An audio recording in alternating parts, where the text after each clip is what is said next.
Chapter 8. Jesus heals a man. When Jesus came down from the hill, large crowds followed him.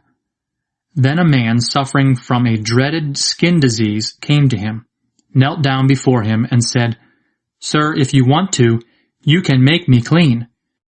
Jesus reached out and touched him. "I do want to," he answered. "Be clean." At once the man was healed of his disease. Then Jesus said to him, "Listen, don't tell anyone, but go straight to the priest and let him examine you. Then, in order to prove to everyone that you are cured, offer the sacrifice that Moses ordered." Jesus heals a Roman officer's servant. When Jesus entered Capernaum, a Roman officer met him and begged for help. "Sir, my servant is sick in bed at home, unable to move and suffering terribly." "I will go and make him well," Jesus said. "Oh, no, sir," answered the officer. "I do not deserve to have you come into my house. Just give the order, and my servant will get well. I, too, am a man under the authority of superior officers, and I have soldiers under me. I order this one, 'Go,' and he goes. And I order that one, 'Come,' and he comes. And I order my slave, 'Do this,' and he does it."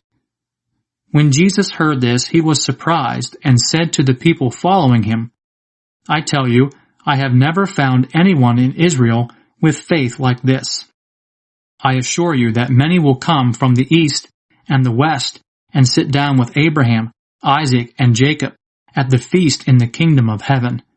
But those who should be in the kingdom will be thrown out into the darkness, where they will cry and gnash their teeth." Then Jesus said to the officer, "Go home, and what you believe will be done for you." And the officer's servant was healed that very moment. Jesus heals many people.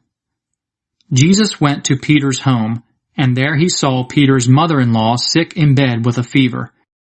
He touched her hand. The fever left her, and she got up and began to wait on him. When evening came, people brought to Jesus many who had demons in them. Jesus drove out the evil spirits with a word and healed all who were sick. He did this to make come true what the prophet Isaiah had said. He himself took our sickness and carried away our diseases. The would-be followers of Jesus. When Jesus noticed the crowd around him, he ordered his disciples to go to the other side of the lake.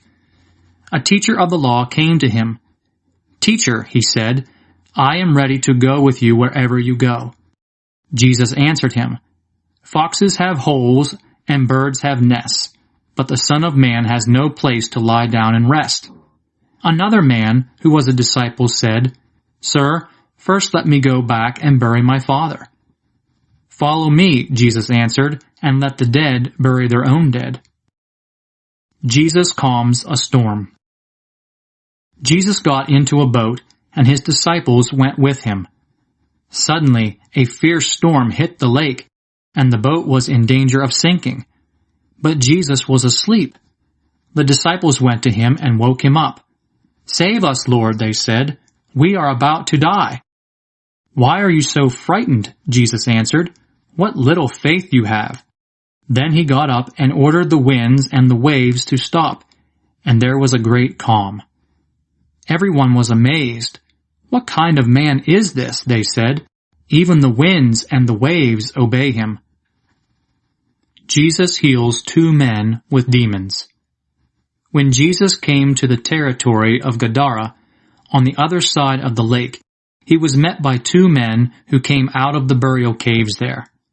These men had demons in them and were so fierce that no one dared travel on that road. At once they screamed, "What do you want with us, you Son of God? Have you come to punish us before the right time?" Not far away there was a large herd of pigs feeding. So the demons begged Jesus, "If you are going to drive us out, send us into that herd of pigs." "Go," Jesus told them. So they left and went off into the pigs. The whole herd rushed down the side of the cliff into the lake and was drowned. The men who had been taking care of the pigs ran away and went into the town, where they told the whole story and what had happened to the men with the demons. So everyone from the town went out to meet Jesus, and when they saw him, they begged him to leave their territory.